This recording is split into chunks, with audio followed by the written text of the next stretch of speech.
Good morning naman po sa inyo mga kababoy.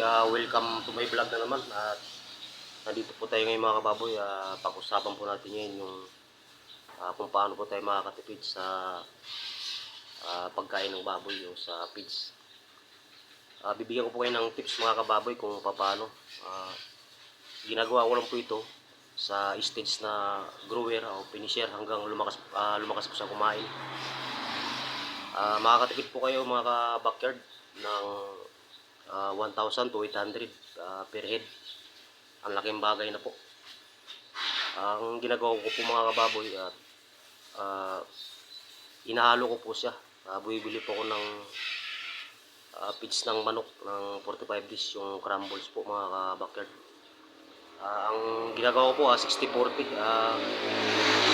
60 po yung pagkain po talaga nila. 40 po yung crumbles, yung pagkain po ng 45 days.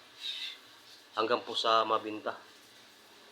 Yun lang po sana mga kababoy. Sana nakatulong po sa inyo ulit mga kabakyard. Malaking bagay po ito sa inyo. Subok ko na po ito mga kababoy.